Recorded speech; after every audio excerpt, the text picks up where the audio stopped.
Good evening, ladies and gentlemen, and welcome here to the Flatout Racing Network's coverage of race number 4 in the Pocono Mountains at Pocono Raceway of the F.A.R.T NDCar Series under the Dark Horse Racing Series banner. I'm Seth Cole alongside Matthew Rodriguez, and Matt, we've had a little bit of everything in terms of different racetracks. We had the 2 Mile Michigan, we then went to the Magic Mile of New Hampshire, we were in the desert at Phoenix. Now we kind of take I don't know, that's maybe a combination of all three of those racetracks. We go to a particular racetrack known as the Tricky Triangle, three corners, three different degrees of banking. These cars, these IRO1 cars, they've been absolutely crazy at some of these tracks that we've been to. I can only imagine what's going to happen here at Pocono. Absolutely. And obviously, I'm going to agree with what you say. Pocono is really a great combination of all these different track types, all these different styles that all these drivers kind of have to navigate on a weekly basis, and it's going to be all in one night. Same thing where we're seeing cars enter these corners about 240 and exit around 215. I mean, they're holding a lot of speed, and doing that in single car is fine, but doing that side by side is a lot tougher. Now, we've ended up seeing this racetrack in the past, and it's gone usually one of two ways. Usually, it's either a survival fest with a race of attrition, and maybe somebody that didn't exactly have the best track position is able to make their way up there near the closing stages. And we've also had a couple of races where it has come down to fuel strategy. Based off of what we've seen here in practice, we've seen them be able to run double wide through the tunnel turn. There's been some good passing that's been going on over there in turn 3, but we've also seen where drivers, when they make a mistake, it's had catastrophic results. So based off of that just alone, since we don't have a lot of prior history with these cars at this racetrack, which side of the spectrum do you think we're fitting on today? I think we're going to go a little. I really hope that we do go fuel mileage racing because I think that's really going to show some of the skill of the drivers deeper in the field that maybe don't have that outright pace, but they can come out with a great strategy. I believe this is going to be one of our longest races of the season, outside of Auto Club and, of course, the season-ending Indianapolis Motor Speedway finale. I believe this one is third highest in length, if I'm not mistaken, 250 miles today, 100 laps for these drivers. So, to your point, with a very lengthy race, we may end up seeing it indeed come down to fuel strategy as Chris Stouffer lining up on the pole position for this one. And alongside of him going to be AJ Hobson. You got to go quite a ways back before you end up finding some of our top drivers in the point standings. One driver that is notably missing is two-time winner J.W. Miller. So it is possible that we may end up be seeing a new points leader when we head to the first road course stop of the season next week at Road America. Yeah, and obviously that road course is going to be a great equalizer here, man. I'm looking at that and I'm saying, hey, like we haven't went to a road course as of last season. I think we dropped them off from the schedule, but coming back to this season, we're jumping back to a road course. It's going to be a little bit different. You're going to see the guys who are really comfortable on those type of tracks and some of the guys who definitely aren't. Taylor Jordan rolling off there in row number 4, Najee Camargo in row number 5. These are drivers that we've seen make their debuts here on FRN under the Dark Horse Racing Series banner, and they've been pretty consistent in the races that we've seen them so far, but you have to wonder if the experience level comes into play. You got Hobson, Jim Herrick, Craig Forsyth, Charles T. Eric Peterson all starting up inside of the top 6, and we know they've turned a lot of laps here at the Tricky Triangle in the open wheel race cars. Absolutely, and that's kind of what catches my eye here. I'm wondering who's really got the most experience, but especially with his new car. It's kind of been a power shift. We haven't seen the same guys from last season really have that great jump.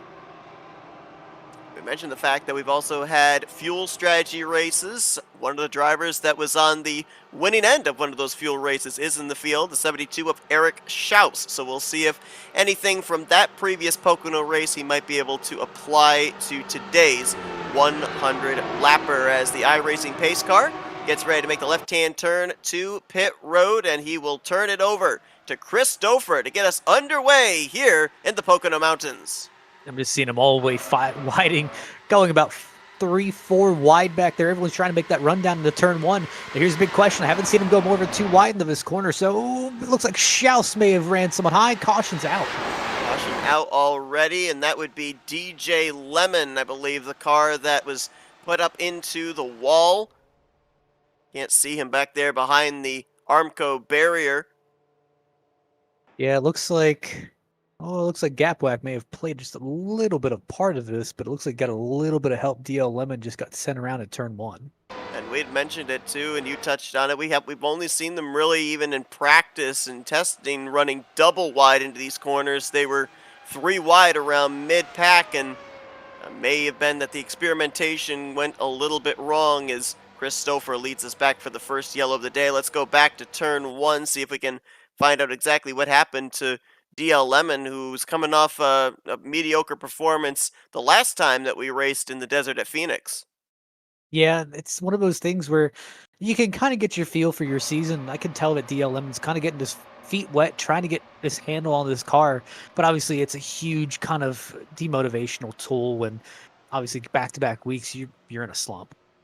We've seen these IRO1 cars take some big hits, the wheels barely tethered on still to the race car. That didn't look like a lot of contact, but considering the long straights that we have here at Pocono, that damage on that rear wing, that is going to be detrimental. Would you think that a faster pair would have to be used there, or is there minimal enough damage that you can just kind of limp around here, wait until taking on that faster pair later on? Honestly, with a track that I believe, at least in my opinion, is aero sensitive as Pocono, where you've got to think, I mean, you're relying on your downforce a lot to make sure you're staying stuck in those corners. Uh, the fact of the matter is, not having that downforce there, I would not feel comfortable with it. I would not feel comfortable with the car. So tough break there out of the gate for DL Lemon. I believe that the car that got him from behind might have been the 2 of Gary Godso, who is making his debut in the series here tonight. That would have been somewhere around the 15th position. That contact bringing out the first yellow of the night. Early caution, maybe an opportunity to get the pre-race jitters, perhaps there. The high adrenaline in preparation for when that green flag was going to drop. Now maybe these drivers can kind of tone it down a little bit, gather their bearings, and maybe now get themselves prepared for a long green flag run. But we did have a couple of drivers towards the tail end of the pack elect to come down pit road. A couple of them looked like just regularly scheduled gas and goes here. We talk about this race maybe going into a fuel strategy type mode and maybe making early preparations for that here as early as the first 5 laps. I'm not gonna lie, with it being lap one, I'd just kind of go straight down pit road, get a little bit extra gas, come right back on out. Right before we go green, I'll go ahead and I'll drop down, get some more gas. Just make sure I've got that 1 or 2 lap advantage. And a lot of those drivers were drivers that really didn't have much to lose in terms of track position. I believe it was 16th on back, came down pit road, so they're still going to be restarting just around where they began this race. Elmer Joseph, Gary Godso, Joseph Morales, Joe McAdory amongst some of those drivers. Update on the DL Lemon machine. He did indeed come down and take on his faster pair, so he's going to have over 90 more circuits to turn around Pocono without that mulligan available to fall back on, as I believe we should get the 1 to green this time by Chris Stouffer out in front with AJ Hobson, Craig Forsyth, Eric Peterson, and Taylor Jordan. That is the top 5. Now, we mentioned about the fact that J.W. Miller, 2 wins on the season. The points leader coming to this race, not in the field here tonight. He had 52 points in hand over the only other driver that has gone to victory lane. That was or actually, correction, sorry, that is over the only other pole sitter prior to tonight, that being Eric Schaus, 52 points back in second. Jeff Heisong third, 68 points back. Will Roberts was the other driver that has formerly gone to victory lane this season, and that was back at New Hampshire. He is actually tied for third in points with Jeff Heisong, also 68 points back, and then Joseph Morales is fifth in points, 75 points out. But I mentioned about the fact that Najee Camargo and the starts that he's made so far this year have been very consistent. 1 top 5, 2 top 10s in the 3 starts that he's made, and he is 6th in the point standings. So, we've ended up having seasons where we've had, and I'll make the pun, we've had a dark horse that we've kept an eye on that has been able to get up there and race with the regulars. Najee Camargo looks like he could be that guy that we'll be keeping an eye on, of maybe being that undercurrent driver, the driver that we're not used to seeing each and every week, that could be up there battling for the championship by the time we get to Indianapolis. Yeah, and I think just give it a few more weeks, and you. as much as I always say this, we're in race 4, and I still don't think there's a clear-cut guy for the championship just yet. I don't think everyone's shown their hand, and I don't think everyone's fully comfortable with his car just yet. I agree with you on that for sure. Now, we talked about it here, the combination of the tracks that we've been to, all culminating here to Pocono. Does that help these drivers in their approach to this particular racetrack, or are they still kind of in a learning process in the beginning stages of this one? Partly, I think they're still in a learning process where I'm not as confident saying that everyone's got this car down just yet. It doesn't feel, as you've seen, like we've had guys who we know are fast, not having that same speed or just not having that same feel. We've even had drivers admit it where it's a whole different car. Green flag back in the air. Lap 5 goes up on the board. All 20 drivers took the green to start this race, taking the green flag to continue this race. DL Lemon is 1 lap down, would be in the free pass position should we get another caution, but you see how things get really spread out there. The 15 of Chris Stouffer, the control car, as soon as the pace car hits pit road, he can go, and he has gone, and oh no, AJ Hobson loses it out of the turn number 2, down the tunnel turn, and he has pounded the inside safer barrier. Caution out for the second time. Yeah, and it looks That like thing just unloaded out of the tunnel turn. I think he barely just lost it. We just got a clarification for the restarts. All of the restarts are on green. They're not leader choice, so that's looks like Stouffer may be investigated for that restart. Take a look and go back and see what happened to AJ Hobson. He was running by himself in the second position. And just watch the back end of this race car as he exits out of the tunnel turn. And oh, he was already in trouble about 2/3 of the way through the corner. That wasn't even really on exit. Yeah, it really looks. What I'm thinking is he was just within range of Stouffer, just enough where it just took the air off the back wing, just enough where it just made the car step out a little bit. He also did contact the bottom yellow line a little bit, but I haven't seen cars get very unsettled by that. But he did a really good job keeping it off the wall and just not hitting anything. Oh, well, never mind. Yeah, he gets it pretty good with the left rear into that inside safety barrier. Almost was far enough down where he would have hit that opening and jutted right back out into traffic. Very fortunate that wasn't the case. How much do tires maybe come into play? Because we ended up running about, a lap and a half under green before the first caution came out. No, actually, we didn't even get half a lap in. It was the incident on the first lap over in turn 1. Tires warmed up a tiny bit, but then you run about 3 or 4 laps under pacing. Those tires cool down, and you don't have quite as much grip going into these corners. They're going to be a lot slicker. Did that come into play maybe a little bit? It could be just a little bit of cold tires, but with I I really don't think it is. I think it's just really maybe just pushing a little bit too aggressively on new tires.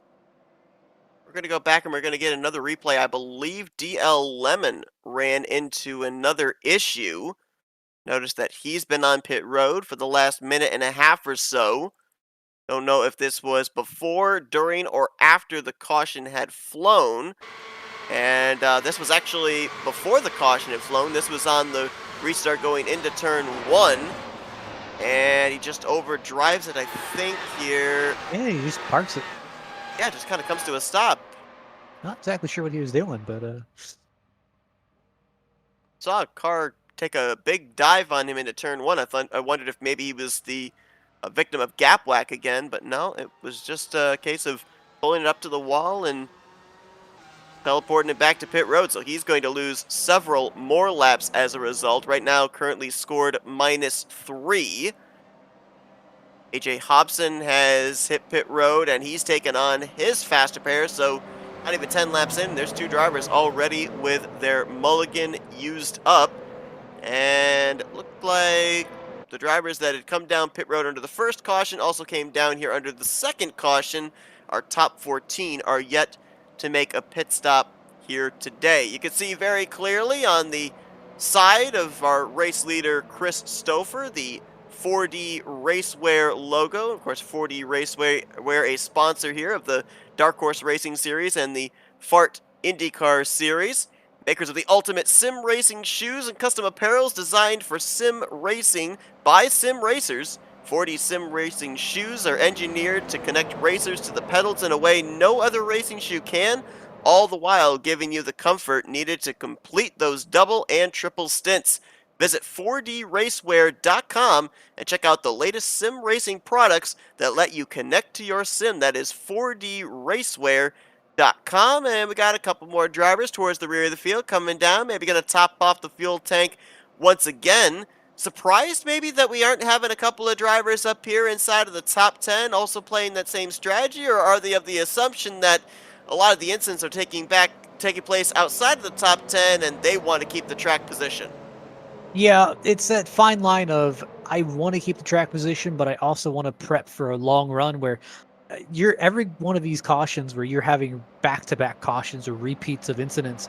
You're running through your mind, okay, well, is it time to come in now? Is it time to fill up? Is it time to, give up all those track positions right now? Because you don't know if, hey, I'm going to immediately do it. I'm expecting another caution to come up and just no cautions appear, or vice versa, where, hey, I expect another caution in 5 laps and I'll come down and pit then when I'm in my window. But unfortunately, a caution doesn't come out and, hey, everyone else is at an advantage. It's tough. With AJ Hobson's issue up inside of the top 5, this now moves Craig Forsyth up to second, Eric Peterson to third, Taylor Jordan fourth, and Jim Herrick now moves up into the top 5 for the first time today in the 5th position. Teed, Wade, Hisong, Camargo, Schaus, as you can see on the left side of your screen. That is going to be the top 10 when we go back green. So, 2 cautions so far. The first one for some gap whack going into turn 1. The second one for a solo car spin from one of the front runners out of turn number 2. Kind of almost wonder now, if you're a driver that's up here towards the front, you might be tiptoeing through that tunnel turn here on this upcoming restart lap. Yeah, I'm a little bit iffy on that, so we're just going to have to see how many people take it into turn 1. Green flag set to fly once again. Chris Stouffer, who's led all the laps so far after starting on the pole, going to lead him down into the first corner, and got a look here maybe for second, third place. That's Eric Peterson and Taylor Jordan that moved high on Craig Forsyth, but nothing doing going through the first corner. And Forsyth's a guy that we really haven't shined very much light on this season, especially looking at his last season. I mean, he just has not been in the picture the same way. Yeah, it's really weird when we say that Forsyth has just kind of been there. He hasn't been at the forefront of our screens. He's been consistent, though. He's been up in the latter half of the top 10 just about every single week subsequently. Let's say I thought I almost saw someone go around, but they were about 2-3 wide back there. They're going to make it around and complete this lap. But yeah, back to Forsyth. He's in, I believe, a 3-way tie for 7th in overall stands right now. As took a look there on the inside for second place was Taylor Jordan. He slotted into third place, did get around Eric Peterson on that last lap. Good battle further back there. That's where Sheridan Wade, he's under fire from Will Roberts, our winner from New Hampshire. Everyone seems to be playing it kind of safe right now as I see something on the wall. That was Roberts. Aye. Just looking a little bit too out wide, but doesn't look like it damaged the car any bit. You talked about before when Hobson had his issue about it looked like there was a gap, but could have had Stouffer take the air off the nose of the 63 when they went out of turn 2. That might have been the same type of a case there when we had Will Roberts right behind Sheridan Wade. Might have taken the air off the nose, got him tight or loose, one or the other, and overcorrected it into the outside wall. And the big thing you got to remember is that whenever you're in the wake of another car, I mean, obviously your car is going to be affected by draft. Now, depending on what car that you're in, I mean, if you're in a GTE car, it's going to affect you a lot differently than an open wheeler. But these open wheelers are 10 times more aero sensitive, where just a car pulling in front of you, hey, that can take all the downforce off your front wing, and suddenly, hey, you're plowing tight to a corner. Riding on board with Craig Forsyth behind new leader Taylor Jordan. And as you look at that onboard and look at the dash, not very often that we've seen here in the Dark Horse Racing Series a 7 on the dash there. I believe back when they ran the DW12 cars, they could only get up to 6th gear, but got that extra gear that they're utilizing here. The high speeds carrying them almost 240 miles per hour into these turns. Yeah, I think really the part that goes understated is how much mental power and how much focus it does take to drive one of these cars where, yes, open wheelers are a very difficult car to race. However, the big thing that I want you to really remember is they go 3 wide here in the front straightaway. Woo-hoo! Is that at 240, you're having to think a lot faster. You're having to make that decisions really quick. Where, hey, if you make that wrong decision, you're probably collecting the field with you. So it's almost like a high-speed game of chess almost. Cat-like reflexes is something you have to have as a driver here. Looking at the 54 of Sheridan Wade, he's done a nice job working his way almost up into the top 5 in a good battle with Jim Herrick and Charles Teed. One thing that made me a little bit nervous there, and I don't know if it was by design or if he just was trying to go and get some clean air to the nose, but I think he had his left sides down almost on the apron going into turn number 1. Not sure how much grip or how much stability you're going to get with that. Yeah, I don't really know how far I go down there in 1, but we'll tell you, and about 3 is the only place that I think about cutting it just a little bit and being really on the rumble. Taylor Jordan out in front. Chris Stouffer is now moved back up to second after he dropped back to around the 3rd position. Forsyth in 3rd place, and then Eric Peterson, Charles Teed right now. That is your top 5. How about A.J. Hobson? Had that issue from the 2nd position, came down pit road, took on faster pair, and he has since worked his way from a 16th place restarting spot, now back up into the top 10 and looking for more. Eric Schaus is next on his hit list at 63. It is fast. Now, here's where we're getting to the point where it looks like we're going to go on a long green flag run. Obviously, I need to knock on some wood, make sure that we actually are. But since we're on a longer green flag run, that's where the fuel strategy talk starts. And I'm noticing some of these guys, maybe we're toning it back a little bit. Again, I'm watching Forsyth, and Forsyth is always one of those guys that I know is thinking about strategy. And when I see him starting to fall back a little bit, it's not out of speed, it's just out of the fact of what is he planning? Stouffer has made 2 starts so far this season, yet to have a finish inside of the top 10. And he just took the race lead away from Taylor Jordan through turn 3. Jordan then crosses him over down the front straightaway, and he goes back to the point. You know, with settling into this long run, you know, how anxious are you as a driver to be out in front? Because obviously we're not a super speedway, but really doesn't matter in open wheel racing. The same rules apply. If you're out in clean air, you're using up a lot more fuel than a driver that's utilizing you for draft. So how much swapping of this lead are we going to see? How much defensiveness are we going to see in trying to keep your car out in front? Well, I think it's going to be a little bit of guys trying to be out front, leading laps. Obviously, you're gaining points, but it's also the run that you get behind one of these cars is just insane, where if you really have the run, if you do back off, you're putting yourself at a disadvantage, and you're just letting everyone behind you kind of catch up and just kind of clogs that whole thing. So if I'm Chris Stouffer, I'm driving by the car in front of me if I have the opportunity, and we can just keep leapfrogging, and hopefully we can start pulling away from this field.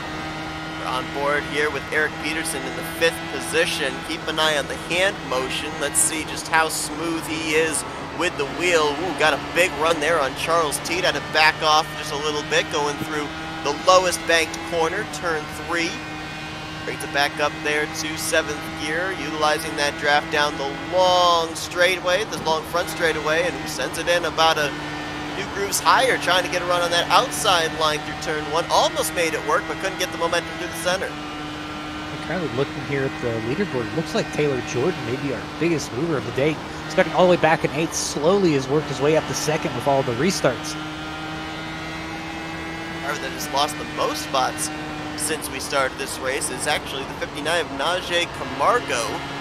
He started in 10th and has dropped back to 17th as I see, who the heck is that? That's Jeff Highsong.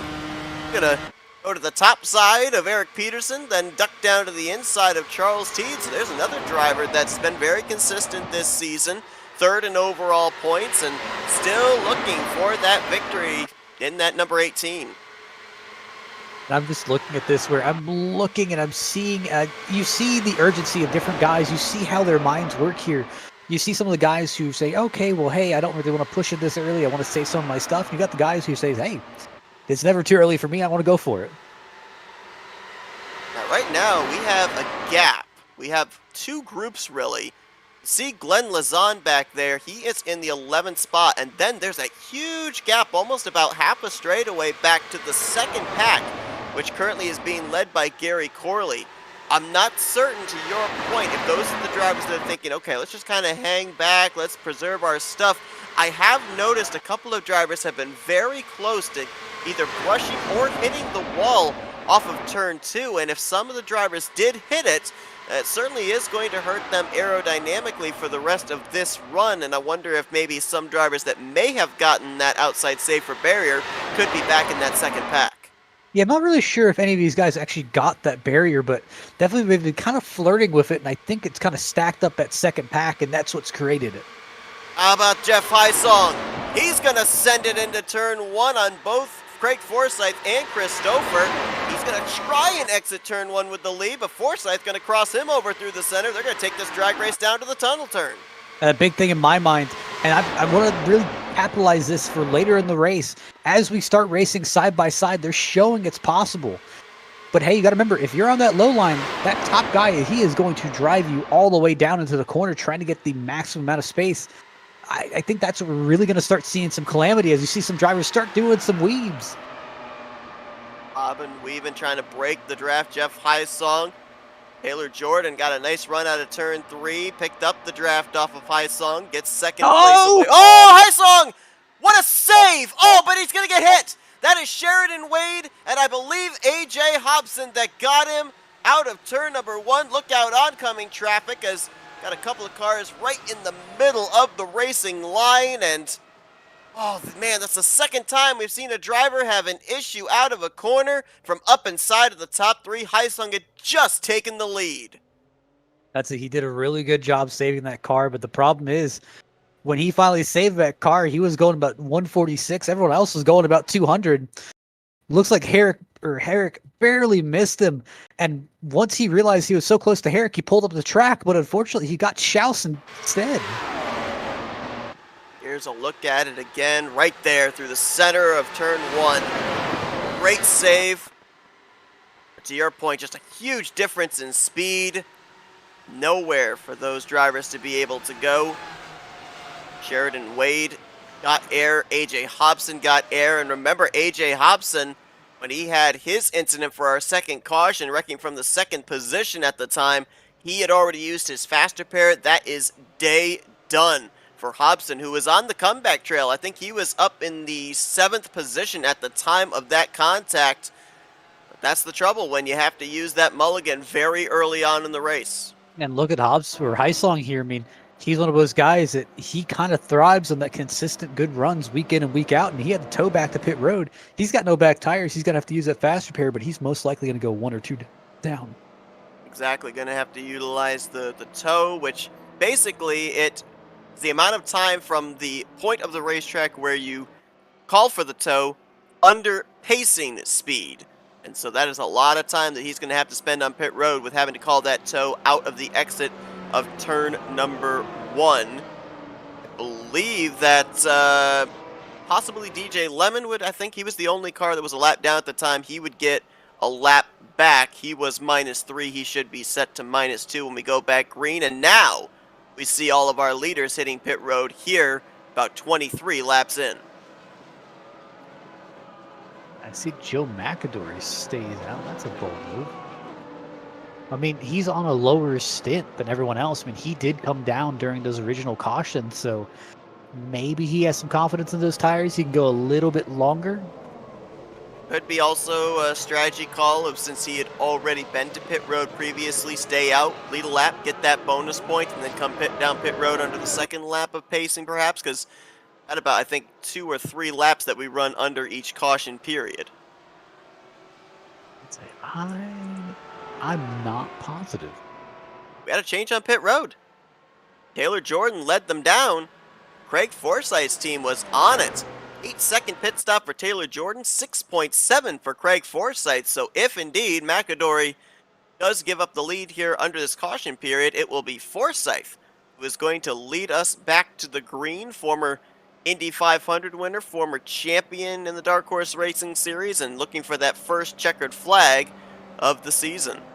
You know, now that I'm looking at Jordan, I mean, it doesn't really look like he did anything other to his car than anyone else did. Just really slow stop. Don't really know if that pit crew's on it.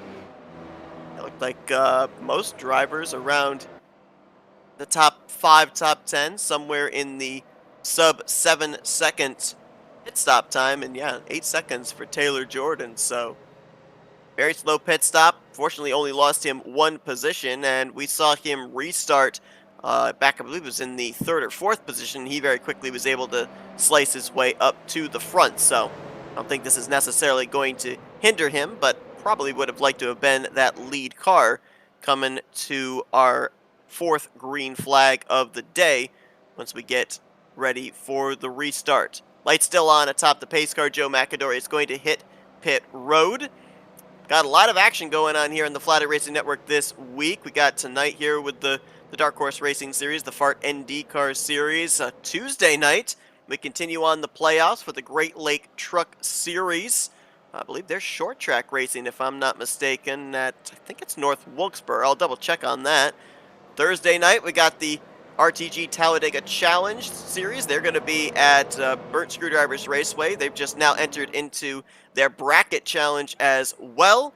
And then Friday night, we've got the Upper Edge Racing Body Shop Super Speedway Series, as they're going to be heading to Daytona under the lights for the first time this season. Dark Horse is going to be visiting Daytona later in the year. That's going to be. That. What? Okay, so here's the thing for that. When we get there, do we say that every single racetrack we've been to, that's the culmination of all those racetracks? Because I don't know what to expect. These kind of cars at a super speedway, they don't have bumpers. How do you bump draft there? You're just not trying hard enough. You can push these cars. The problem is you can push them, but if you hook them, it's bad. Then it's bad. I can't imagine trying to make green flag pit stops with these cars at Daytona. Can you imagine a pack of 20 open wheel cars coming down pit road at Daytona in green flag conditions? I don't know. I want to race. I want to race it. I feel this is the one tracks where my oval experience will finally come into play. I feel like it's going to be one of those cases up in the broadcast booth where I'm just going to sit back and watch the action. How the heck are you going to call something like that? But definitely going to be looking forward to that. Going to be a wild card type race, and it's pretty close towards the end of the season as well. There's a championship that's won at the end of this year. Imagine how much of a wild card points-wise that super speedway is going to be, as Forsyth brings us down, and we're back underway here at Pocono, a quarter of the way through tonight's festivities. And they're getting crafty. Notice on these restarts, they're getting bolder and bolder. They're trying to play a little bit more tricks. I'm just kind of curious how much that's really going to help. And what I'm looking at right now, what I'm trying to gauge right now, is how quickly Taylor Jordan is on the back bumper of Craig Forsyth, where I'm thinking if we get a late race restart, how is that going to play out? I mean, as the leader, how can you defend? Another thing that I'm trying to do is try to figure out what exactly a full fuel run would be for these drivers, because we know there's still quite a ways to go. There could still be the possibility that by the end of this one, it comes down to who's got enough left in the tank, as someone just dove onto pit road there. That was Sheridan Wade in the 54. That's certainly got to be an unscheduled pit stop. But these drivers all came to pit road on lap 23. They had a couple of cautions in which to be able to save fuel. I don't think 23 laps is the furthest they can go. I think they could go a little bit further than that, but if we're looking at maybe like 25 to 28 laps, that's about 2 more stops that these drivers are going to have to make before the conclusion. And even then, I think it would be really close, because one thing that I tend to forget with the open wheel cars is once the field gets really spread out, the fuel number on a run gets less than if there's a big group of cars all together where they're able to utilize the draft. So it may not necessarily be a 2-stop from here. If things get spread out, we may be looking at 3, with about maybe somewhere in the range of that third pit stop being at less than 10 to go. Yeah, and that's what it kind of got your wheels turning. You're trying to plan out later in the race, and it almost makes me wonder if it would be better to try and work the race backwards. So we're going to shortcut this stop, and then we end up doing our long haul at the end of the race. Working the race backwards with the early cautions, how difficult is it to readjust a strategy like that, or do you have certain numbers in mind where the cautions actually don't affect that? See, that's where we get tricky. In my opinion, how I would probably do it, and this is the complete outsider's opinion, not in the car, how I would probably do it is I'd end up doing if I'm about 10 laps short, I end up doing maybe a short stop within 10 laps, take a splash of fuel only, just what I need to make sure it's back up to full tank. Don't take any tires, jump back out on track. Or if I do take tires, take right sides. But basically make sure that I'm not waiting on tires. I'm only going for fuel. As soon as I get my fuel, I'm gone. And I can run out the rest of my stint. I'll go a little bit longer than everyone else, but hopefully by the end of the race, it'll cycle back out where I will be the lead car and everyone else is chasing me down.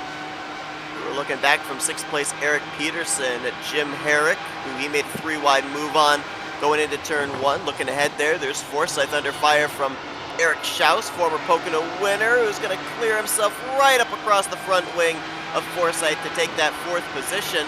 And then a little bit further back is Will Roberts. Little update on that 31. We saw under the last run that he got up into the wall off of turn 2, had a great save. When they came down pit road, manually repaired the damage, did not take on the faster pair for driver 31. He's still up here inside of the top 10, so apparently not a whole heck of a lot of damage that they had to fix. Was able to maintain some good track position and still has that faster pair available if it's needed later on. And I'm fully in support of that. I mean, hey, say what you got, where if you can repair it and it's not that down on power, it honestly feels okay to drive. I'd rather try and repair it all right around the pack. And then, hey, if something else happens, someone who used it earlier, they're going to be pretty much out of luck. And hey, I've got a good shot here making it to the end of the race when I probably would have ended up crashing out and DNFing. Really close battle right there. Not a whole lot of space between the rear gearbox of Charles Teed and the front wing of Chris Stouffer as they duke it out for 2nd place. Right now, of the drivers that are currently running, 3 drivers have used their faster pairs: Sheridan Wade, DL Lemon, and Jeff Heisong. They've all been involved in one of the 3 previous cautions today. All 3 are also currently running off the lead lap. 1 lap down apiece for Heisong and Lemon. Sheridan Wade, who we saw make the unscheduled pit stop after we went back green, is right now -3. The only driver out of the race is AJ Hobson. Heisong currently about 2.5 tenths of a second ahead of Lemon, so he would be in the lucky dog position should we have a 4th caution fly, but the battle is more on for 2nd right now, giving a little bit of an alleviation to race leader Taylor Jordan. I don't think the gap has closed up any more than 3.5, 4 car lengths between himself and Charles Teed. You're just seeing that, yeah, where it just kind of breaks off to that 2nd pack. I'm not exactly sure what's causing this. It could be, again, you're running close to the wall, but it also could just be the fact of, hey, everyone just has a different level that they're willing to take it to. Or again, this could be A plus fuel saving strategy, but I just haven't thought of. I would have said originally that maybe it would have been because of potential checkup in not knowing when the leader was going to accelerate, but you said that they're going on the iRacing's throwing of the green flag. Because if you remember back to the previous Indy 500s that we covered, the Dark Horse 500s that we covered, usually it was, what, the top 5, 6, 7 were all able to be together, but then there was that stack up around mid-pack, and there'd be a gap from about 7th on back to 8th. Almost kind of looks like the same deal here, but I don't think that would necessarily be the case since everybody would accelerate at the same time due to seeing when iRacing throws the green flag for the restarts. And Charles Teed, I mean, his season's been a pretty much a mixed bag of should've, could've, would've. And he's been fast, he's been up there, he's been battling for the lead, but it just has not had the consistency, has not had the luck to stay out some of these incidents. Yeah, there's a lot of drivers that you look at in the point standings, and where they're currently positioned does not in any way replicate just how strong they've been during the race. They just, as you said, have not had the luck in the closing stages. Charles Teed, case in point, he's had tremendous qualifying efforts. He's yet to start any further than 5th place in any of the first 4 races this season. Look at Teed all the way down there. But only 1 top 5 this season, the 4th place in New Hampshire. The other 2 finishes outside the top 10, 19th at Phoenix and 12th at Michigan. But has been up inside of the top 5 pretty much every single one of these races for 75-80% of it. He just has not had luck in the final closing stages, as that was Eric Schaus and Eric Peterson nearly getting together there off the final turn. But just look at how much it cost Schaus. He went all the way back. Doesn't look like any lasting damage on the cars, but definitely a bit of hurt feelings, I believe. Gonna latch on to the tail end of the pack, though. Should be able to stay up here with this lead group. It's the top 7 up in this lead pack, and then almost 5 seconds back to 8th place Glenn Lazan, Gary Corley, Gary Godso back there as well in the final spots of the top 10 as Taylor Jordan continues to show the way in that 8:02. Charles Teed in second, Christopher there in third, and that 15. He keeps wanting to break his way back into the podium, but right there, that cost him. He stepped out of line, looked to make a pass on Charles Teed, and Will Roberts caught him out on the top side, swung around for the third spot. Eric Peterson also took advantage to move up to fourth. I'm just seeing Schaus is slowly clawing his way back. All contact with Forsyth. He's in the fence. No caution, though. No caution. Long ways back to oncoming traffic, otherwise we might have had a yellow. Forsyth trying to get back up to speed, staying low for the oncoming cars. Ooh, that thing was kind of squirrely there on the inside of turn 3. Probably, well, I was going to say maybe be able to merge with that second group, but he's coming to pit road. And it sounds like Gosh, we nearly just had a wreck there out of turn 1. Will Roberts slid right up in front of Charles Teed, checked them both up. Taylor Jordan goes back to the point, and Peterson moves up to second. I don't know. Like I'm seeing some of these moves, and I don't like it. I mean, we're lap 38 into a 100-lap race. I don't know about this. Will Roberts way up high there in turn 3. Ooh, I thought he almost was going to go off the nose of Charles Teed. They were, I think, 3 wide actually there through turn 3. Christopher was on the bottom, Teed was in the middle, and Roberts was on the top, as now we're double wide, 2 rows deep going into There's 1. Forsyth. Eric Schaus again. Yeah, Forsyth going to merge here with this lead group, albeit 1 lap down. Hit. And that really doesn't really bode well for you, because you weren't able to take a pit stop on your own terms. You're racing alone, basically, and you're off cycle where you're always going to be that 1 lap down, and I don't really foresee him getting that back. Well, if we get a caution, he is in the lucky dog position. However, you got to another be detriment not to the involved. 27 is when he came to pit road, utilized the faster pair.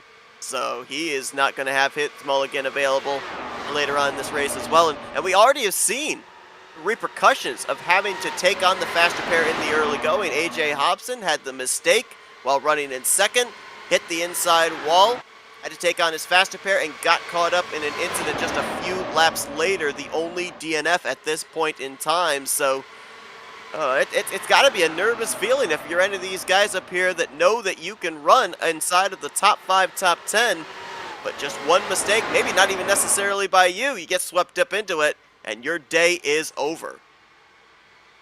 Just looking back here through the field, I mean, it is. Some of these guys up front, they're just battling a little bit aggressively, but if you look back in the field, really around the 8th, 9th, 10th place, I mean, everyone's battling about 2-3 wide.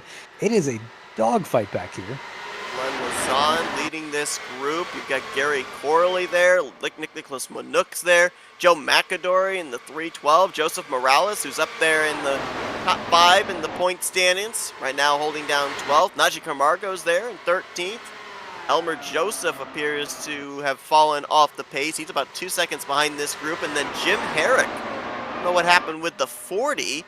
He was up, I believe, in the lead pack prior to the previous caution, but he has now fallen about 30 seconds off the race leader, back all by his lonesome here in the 15th position, and definitely off the pace since he doesn't have anyone to draft with. And I don't think we give enough shout-outs to Glenn Lazan. I mean, he has really turned it up this season. He has. Definitely has. Glenn Lazan coming into this race currently in the 21st position in points. 2 starts, 1 top 10, but that other race that he was in that he didn't get the top 10 finish, he was a strong contender up inside of the top 10. Actually, he was up, I believe, inside of the top 5 for a time. Finished that race in the 14th position at New Hampshire in the season opener. I'm sorry, correction, the second race, I should say, of the season. Looking back at so the telltale sign here is we're 19 laps in. I said maybe, 25 to 28 laps perhaps that these drivers could go on fuel. We're getting into the point where these drivers would have to start thinking about making a green flag pit stop. It's not necessarily difficult to get onto pit road, I don't think, but about getting that thing woed down to pit road speed, because they're coming off of turn number 3 at about 210, 250 miles per hour. That's the bigger part. I mean, obviously you're going in there about 215, but you're also having to angle the car down. But there's a bump right at the beginning of pit road where if you hit it, that car is going right on around. So it's definitely going to be that challenge of maximizing your pit road entry, but not losing any time and not wrecking the car either. As the battle for fifth and sixth kind of heats up. Same thing with first and second. Everyone's still trying to vie for positions. Eric Peterson takes the lead from Taylor Jordan. Jordan tried to get him there on the inside of the exit of turn 3, now ducks to the bottom, going into turn 1 down the front straightaway. These two have been crossing each other over back and forth, and there is a car up ahead that they are going to have to deal with in just a moment. Yeah, it's Jim Herrick. Yeah, the 40 who we were mentioning had lost the lead group. Let's see if this affects the leaders at all. Best case scenario is they would catch him on a straightaway. I think the bigger risk here is for Craig Forsyth because he needs that lucky dog position to get back into the race. Right. So that's what I'm seeing here. I don't really know how everyone's going to play out. One thing I'm kind of wondering here with Craig Forsyth, he obviously had to make that unscheduled pit stop. He is currently about 13 to 14 laps better on fuel than everybody else, but he is off sequence. You're wanting to get that lucky dog position, but when all these drivers come to pit road, you're going to be out there for a couple of laps all by your lonesome. Charles, maybe? My goodness, with Herrick kind of stacking them up a little bit, that kind of shuffled a lot of positions up front. Thought process with the 27, do you maybe come down pit road with all of these guys? That way you are still with a pack once everything cycles around? Honestly, yes. I mean, I'm kind of split there. I'm in the point of I need to be around cars with draft to keep going, but obviously I need to kind of get my lap back, and that's the best way to kind of race for it, where it's run your own strategy. You know, I think honestly I would probably try and stay out and see if I can latch onto another car that had speed, so we can kind of just keep drafting to stay ahead of the leaders. But it's one of those things where you really need caution. Look at the move there as we're on board with Taylor Jordan back to the inside of Eric Peterson. We'll move on by for the race lead. These two have been back and forth lap after lap for the last 5, 6, 7 laps. A little bit surprised that Chris Stouffer and Eric Schaus, who are also in their battle for the third spot, that they haven't tried maybe making a move here for the lead. That's Herrick, I think. Oh, but Peterson's up. Peterson's got Stouffer. Oh, no! Oh, that's going to be some big hits right there. Herrick, I think, got a piece of it as well, and oh, man. Yeah, Herrick coming off of pit road was just enough because it threw Peterson off his line. So he went up and tried to aggressively kind of dive it back down, but with how those tires were, it just wasn't going to stick, and he ended up going right back up the track, collecting Stouffer. I don't think Forsyth got a piece of it, so I think he may be getting the free pass. I think he was just in front of that. Oh, man, that is the third caution that we've had today of the 4 cautions so far, where it has involved a driver or drivers up inside of the top 5 at the time. That was a battle right there for second place between Peterson and Stouffer when they were trying to make their way around the slower car of Jim Herrick, who was just getting up to speed after leaving pit road. Well, the question still remains for us on what the fuel window is, because I think we're going to see everybody on pit road at this point in time, nearing the halfway, as we go back and take a look at what happened off of turn number 1. And it really was just kind of an unfortunate point of events, but Pocono doesn't really have an exit access road, and really as a car that's coming off pit road, you have to stay stuck to that bottom line. And that just didn't happen here, where Herrick kind of wandered up the track a little bit. He went back down to the apron, but unfortunately the damage had already been done. I'm not going to lie, we were focused that time on Stouffer, but I'm not necessarily certain that that was anything to do with Herrick. Really? I think Peterson might have gotten out of shape in similar fashion to what we saw have happened earlier. AJ Hobson. Let's watch this here again. Herrick stays low. Peterson takes the middle line. Doesn't appear to drift up, trying to get around Herrick. That thing just starts coming around through the center of the corner. He overcorrects it up into Chris Stouffer. I don't think you can honestly put even any of the blame on Herrick. Peterson never changed his line. Herrick never changed his line. It just seemed like all of a sudden the car got light. I for the wonder if it second place actually driver. was. I wonder if it was kind of a mind game where he tried to arc it down more aggressively because of everyone checking up because of Herrick, and then he tried to kind of check down more aggressively, ended up losing the rear. You can visibly see some seams there that are separating the 4 grooves going into turn 1. At the time that the 36 starts going around, it almost looked like the right rear was on one of those seams. I don't know if that could come into play with possible loss of grip. It could. I mean, the looking at the track, I mean, the track temp is 89 degrees. It's relatively cool in compared to what you consider a track to be. So it's not really a hot and slick track. So it's definitely a bit weird. On board here as we're watching with Eric Peterson, and yeah, the wheel looked steady as he was going into turn 1. Then all of a sudden you saw him kind of playing with it a little bit through the center, and finally just saw that back end step out. Big hit there for Eric Peterson, having to call a tow.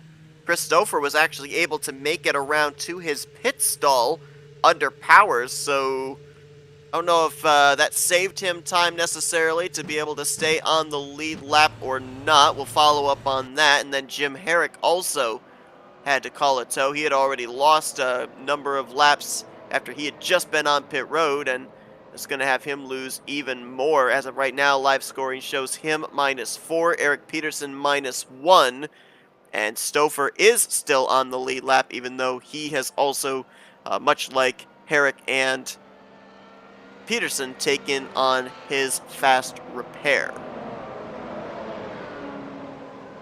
Oh, it's been an interesting race thus far because it's almost seemed like kind of the races came in waves. Yes. Where it's the opening portion, everyone's kind of racing, they're getting on their own feet. Then there's that sudden lull period, and then suddenly it just ramps back up. Jeff Hysong going to take a wave around here, as is Sheridan Wade. This will put Hysong back on the lead lap. Sheridan Wade to -2. Might have to utilize those 2 drivers as the measuring stick of how far you can go, because Jeff Hysong and Sheridan Wade, they've been out there for about 28 laps on this run.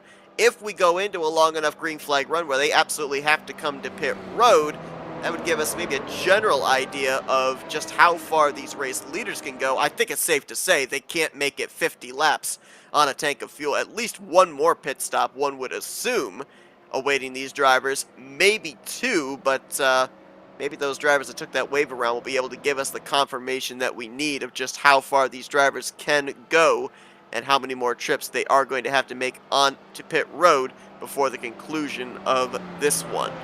And realistically, I'm in the boat of, if I have the chance to take a wave around, I'd rather take a wave around now when everyone's already come to pit road, and then have to pretty much cross my fingers, hope there's going to be another caution that's going to end up coming out quickly, because it's a lot easier to take that wave around now than try to get that wave around later when no one else is coming in. Taylor Jordan, he's led the most laps here today. He's going to be getting us back underway as we cross into the second half of tonight's event from Pocono. Will Roberts, former winner, going to line up in second. Charles T. third. Gary Corley now up to the 4th position. And Eric Schaus is going to complete the top 5 as the pace car heads for pit road. And Taylor Jordan going to bring us down the front straightaway, waiting on the flagman who's got the green flag waving. Got a car diving on pit road there. That's Jeff Hysong in the 18. So there's the strategy call there, Matt. Decides to take the wave around. Comes down pit road, takes on the service now with the hopes of coming off of pit road, still on the lead lap, while these drivers are just starting to get up to speed. And it's legal. What he did was 100% legal. I love it. A great call right there. That's great heads-up awareness. That's it. He knows the rules. As soon as it turned green, it's legal for him to come in. We got some smoke there off of turn 2, and Perfect. caution's out. Look at that. There you go. That's DL Lemon, I'm sorry. And No, Jim it's Woodnook. Herrick. Woodnook almost came back into the field. Right rear tethered there on the number 33 of Nicholas Woodnook. Looks like Woodnook hit the wall by himself, and that's kind of what caused his damage. So those 2 incidents are a bit unrelated. Yeah, I'm kind of curious. the leaders were entering into turn 2 and the smoke was lingering there, so it's almost like maybe somebody was trying to catch back up to the Uh, field and may have spun off of turn 2 or something, I'm not certain. yeah, it looks Yeah, like it was DL Lemon. he was trying to catch back up to the field and just lost the back end, just pushing a little bit too hard and nosed Now, I into the fence. I don't think this brought out the caution, I don't think the yellow flag was out at this I don't point. know. I don't know if Or iRacing was it considers it. simultaneous with him and Winook maybe? I don't know. There was no one around the nook when the caution came out, though. At least to my knowledge. I could be wrong. Let's take a look at the Winook incident. Yeah, actually, yeah, I think you're right. I think it was the DL Lemon incident that brought out the caution. There you see Winook, he pounds the wall off of turn 2, and that was enough for that right front tire. Oh gosh, who was that he nearly wiped out? Might have been Najee Camargo. That's the Possibly could thing have been where, Sheridan Wade as well. He nearly came up into somebody there. See if we and can as pinpoint who it soon was. as you lose that right front tire, I mean, it just does not turn. You're pretty much just along for the ride at that point. And he was trying to slow down before then, but I just don't think he was slowed down enough to make it actually not turn. But I'm going to say the man with like the 300 IQ play has to be Jeff Heisong, where Absolutely. he knew the rules. He stopped, filled up with gas fully, and got new tires. He's prepared on this restart. If anyone comes in, it's free position for him. This is on board with Nicholas Winook. He clobbers the wall off of turn 2, and then watch this. It was indeed Sheridan Wade in the 54. Watch right here. Oh gosh, as the 33 comes back up the track, nearly clipped him in the left rear quarter panel. That would have been day over for Sheridan Wade, and it was literally down. I don't even think it was necessarily to inches. I think it was to quarter inches. It was just that's what you fear about as one of the drivers. As soon as you see that wheel pop off, you're knowing it's going straight in the next corner. It's just more or less, hey, I hope I don't hit anyone when this thing goes straight. Well, day done, unfortunately, for DL Lemon. He's going to join AJ Hobson back in the garage area. Haisong had already taken the wave around. The caution keeps him on the lead lap. This most recent yellow going to put Eric Peterson back on the lead lap with the Lucky Dog free pass. So looks like we've got 17 drivers out there on the racetrack. 16 will be on the lead lap when we go at green. Sheridan Wade is currently the only driver that is still running that is off the lead lap -2, but the way things are trending, he may be back on the lead lap before we get to the conclusion of this race, working our 5th caution of the night here at Pocono. Want to remind everybody, next week, it's the first road course stop in quite a while for these drivers. As Matt alluded to earlier, last season, we didn't run any road courses. It was all speedways. But we're going to Road America next week for the first road course stop on the season. And all those Uh, drivers that like the turning rights and lefts, they've got to have a huge smile on their face. They probably circled that date in the calendar 2, 3, 4 times because they're going to get to show off their road course prowess here. well, especially with these cars. With these cars, we have 3 different compounds of tires they can all go on. Each one of them has their own benefits. They have their own drawbacks. Where we can go soft, we can go medium, we can go hard. Where hard is obviously the most durable tire. It's the longest lasting tire. It will get you longer distances. However, it is a hard tire. I mean, it's kind of, for lack of a better word, it kind of sucks to drive. It's very non-grippy, or at least the factor isn't as great as the other 2 tires. Where medium is kind of that nice blend between the hard and soft tire, but just again, it's not that great at either. And the soft tire is the fastest tire that you can get, but its durability is honestly a wet tissue. It's not very good. And of course, Road America, as well as a racetrack, maybe one of the more difficult road courses out there. Huge, heavy braking zones. I mean, we're seeing them take it double wide and 3 wide into turn 1 here. I'm a little nervous to see what they're going to do on the first lap heading down the Moraine sweeper into that treacherous right-hand Canada corner.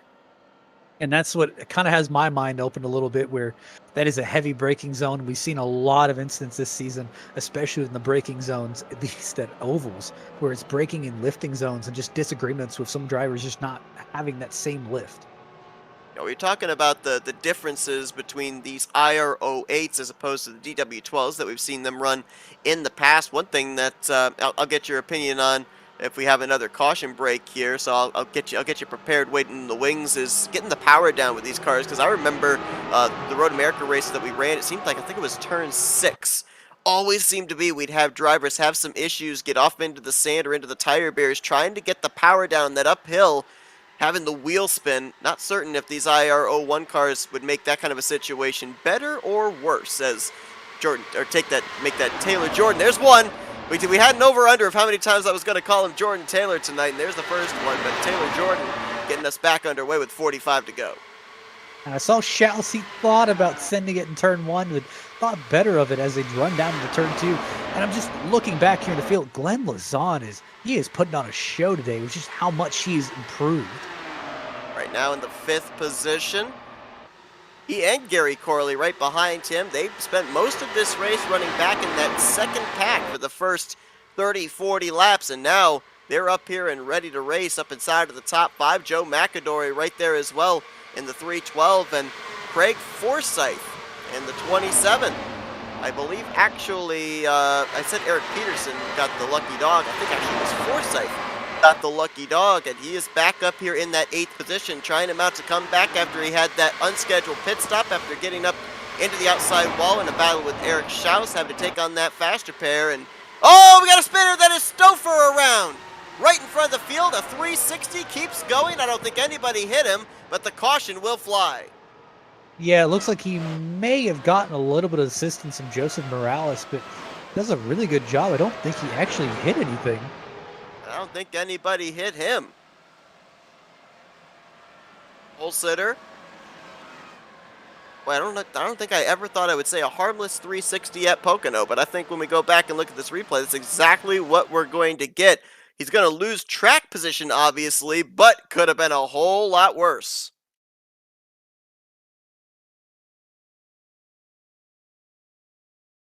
And that is indeed Morales that he is battling with. Morales going to drift up, clips him in that left rear tire, and boy, credit first off to Chris Stouffer for realizing the ability to get back into the throttle, keep the thing going, but everybody else as well, to be able to dart left and right, not make contact with him, because let's be honest, with the group of cars you had there, one slight bit of contact from one car to Stouffer, and we could have had a lot of drivers littering the Long Pond Straight. And that's the real threat here, where unfortunately at those kind of speeds, where in draft, these speeds are getting up to about 250 even, entering the corner where we're looking at it, and I'm just thinking about trying to dodge a car at that that same amount of speed. It's just impossible. We talk about that we're going to be seeing these cars at Daytona. How about we run a dirt track on the schedule? Because I think Chris Stouffer just was doing a little bit of dirt track in there. You saw the wheel crank to the right, got that thing, got its head, was able to get it pointed back in the right direction, and great job there of keeping that thing still in one piece and going to be able to continue on, keep that faster pair in reserve, as we're going to have less than 40 to go when we go back green. All right, so that question waiting in the wings for you. Let's talk about it a little bit here with Road America next week. Is there a difference with getting the power down and having to deal with wheel spin? Especially, you talked about the fact they're going to have those 3 different tire compounds when we get to the road course. Extremely, and a little bit of my testing that I did, I mean, these cars definitely are a lot more grippy, but a lot more responsive in and out of the corners, and it doesn't feel, you basically don't have to wonder if your car is going to have grip when you're powering out. But the big thing I want you to remember is you can get very overconfident in these cars, and you can get to the point where you think, oh yeah, I can push harder in this corner, and this corner.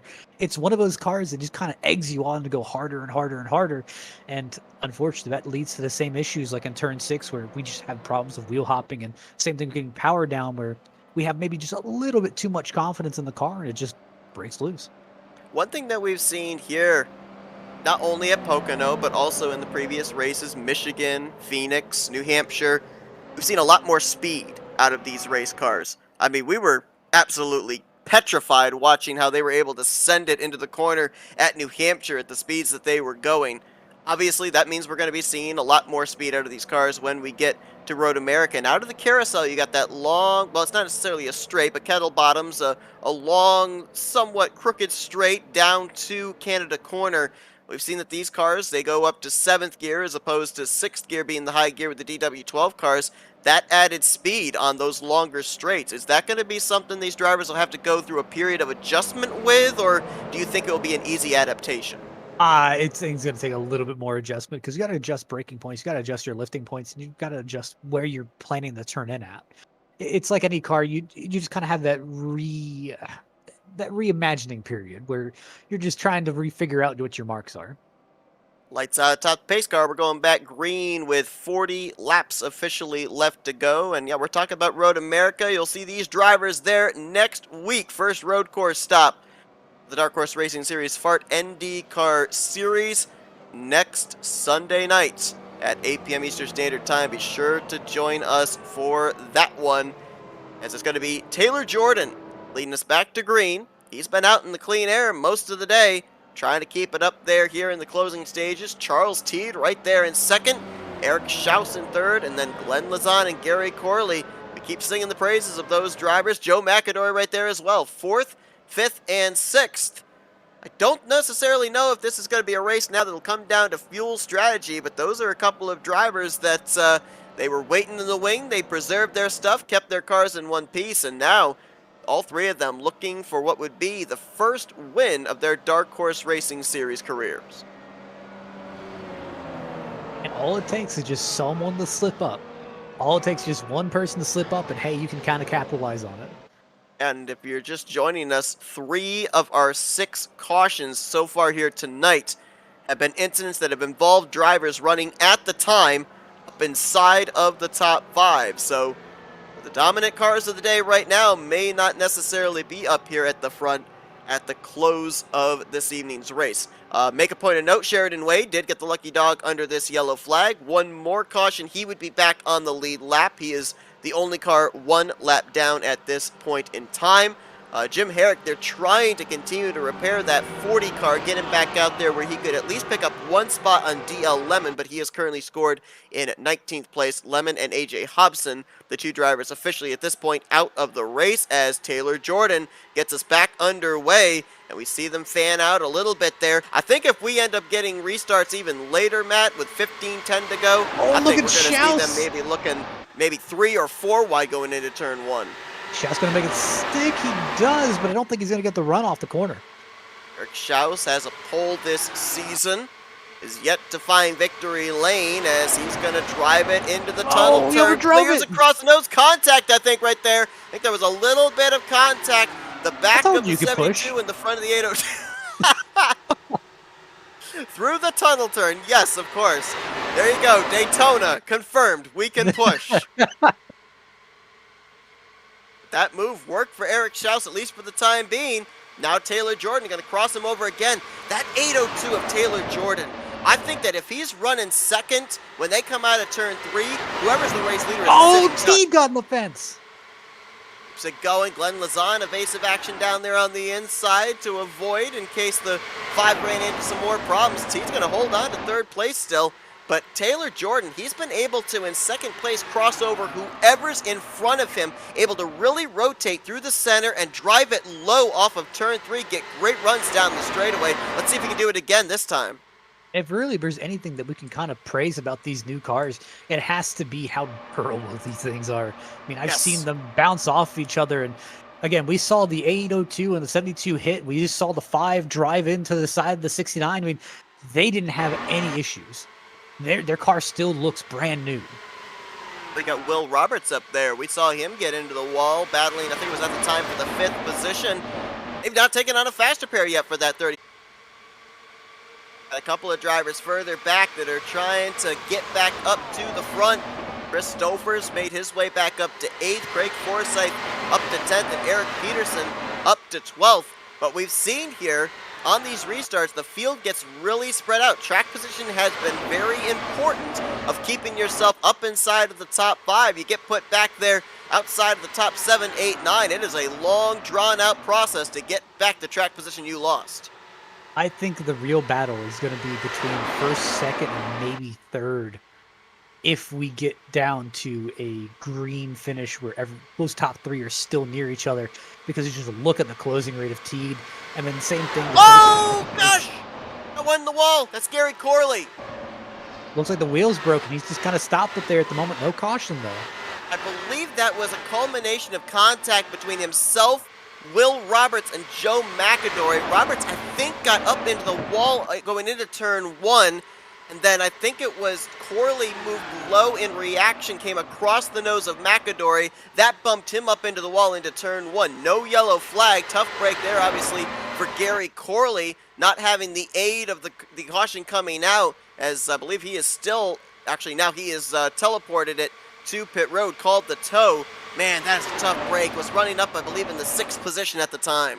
And I looked, and it's definitely not the result of Glenn doing it intentionally. It looks like Glenn Lazan got into the rear of Corley just a little bit. And Lewis, Lazan's now dropping back. He's dropping back a ton. He doesn't even have, I didn't see any damage on the front of that car. See if we can get a look here. And yeah, no visible damage on the front wing. Could it just have checked him up enough, and that loss of momentum is what's caused him to fall back? He's back to the 12th position right now. Could be. Will Roberts. He's going to go to the point. Looking to join J.W. Miller as a two-time winner. And man, for a moment there, my heart rate went up because I started to see him sawing on the wheel, and that back end was starting to step out, almost kind of what was happening to Eric Peterson earlier on in this race. But fortunately, the back end did stay planted. And one thing we also have to remember here too, Matt, we probably are not going to be able to make it to the checkered flag on what they've got in the tank. This big power move there by Will Roberts around the top to take the lead back from Eric Schaus. These drivers up here at the front, they're about to turn their 18th circuit on what they have got in the tank right now. 33 to go. That's about 50 laps you're looking at that they would have to make it. I don't think that that's possible. I don't think it is, but again, if you're one of these drivers, do you really want to take the risk?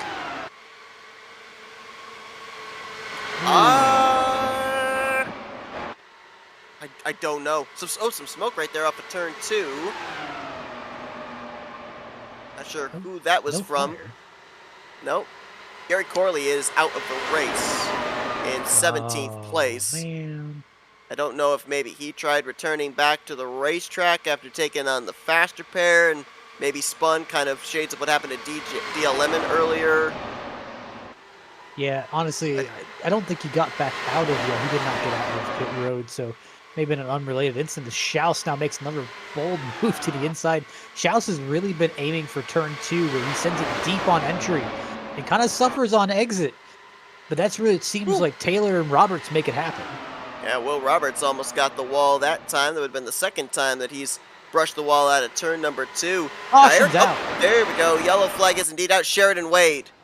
That's off of turn number 2 for the 54, who would have been the lucky dog under this caution, but unfortunately he is the reason for the 7th caution of the evening flying.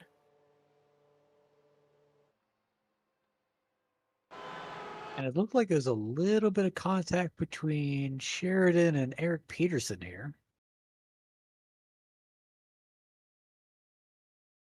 Peterson was running in the 10th position at the time. Sheridan Wade 1 lap down.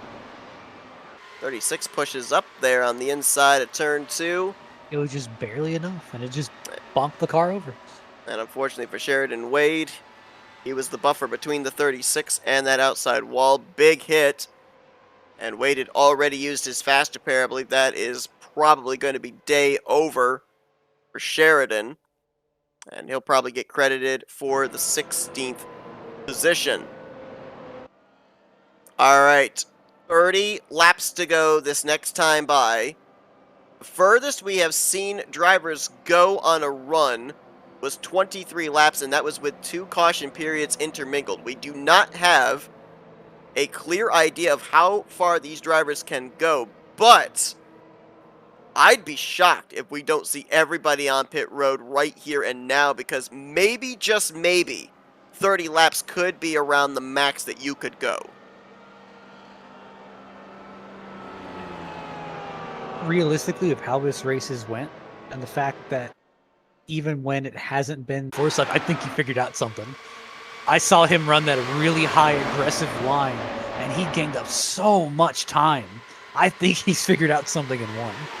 We really haven't seen pit road under green flag conditions play a part into this race, but how about pit road, that last pit stop for Jordan, or for Taylor Jordan? There's two. For Taylor Jordan, he slid through his pit box, had an extended stay, and came off pit road in the 5th position. The car that's been out in front in clean air for a majority of this race is now back in traffic, and he's mired there. He's not been able to make forward progress. Ooh. And we went back green. Someone got the wall back there. It was either Schaus or Teed. I couldn't tell which one. Maybe both. I think Teed's been using that wall to his advantage. He's been bouncing off it a lot. And I've just been watching some of these guys. Realistically, if you go side by side into that long straight, you're already at a disadvantage. But even coming back in draft from that long straight, I mean, you are at a disadvantage because there's nowhere to go if you're side by side. Greg Forsyth, he was able to hook the bottom there through turn 3. That was about the lowest I've seen somebody consistently run through that final corner all day long, as not a lot of room being given there going into turn 1. This is Teed, Schaus, Jordan, and Forsyth. Also add in Joe McAdory into this mix. 5-man fight for the 3rd spot. I don't know if it's the last lap. I don't know if I want to be on that high side. I think I want to be defending that at bottom. I think you're absolutely right. And then just looking, looks like our current fastest lap of the race has to be, actually, is Eric Schaus of a 39.188. So they are moving today. Sorry for that reaction through turn 3. Mentioned Craig Forsyth was running low.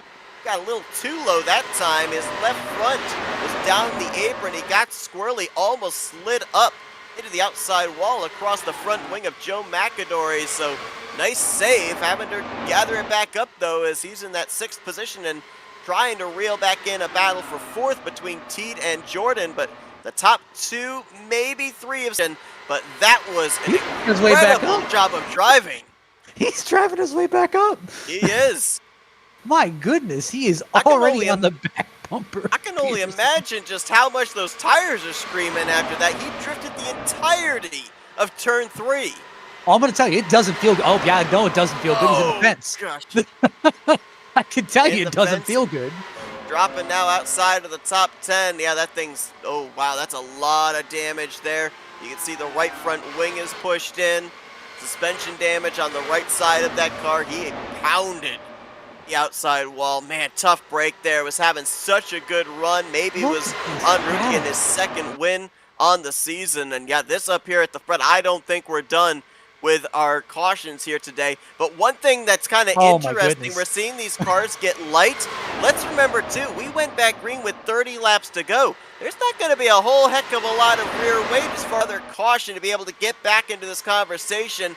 15 laps to go. Schaus, another side draft battle down here into turn number 3 with Taylor Jordan, who now crosses him over. Correction, that was turn 2.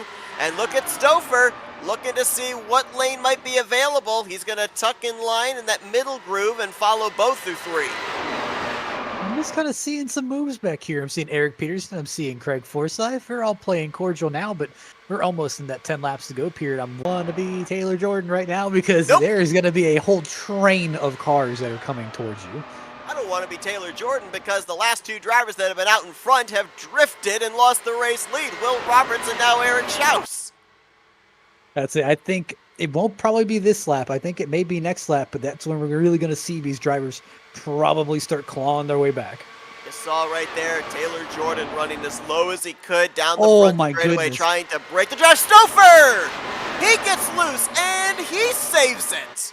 I saw Craig Forsyth take that high line. He was trying to gain as much time as possible, and I saw that back end step out. I saw him start to wheel it.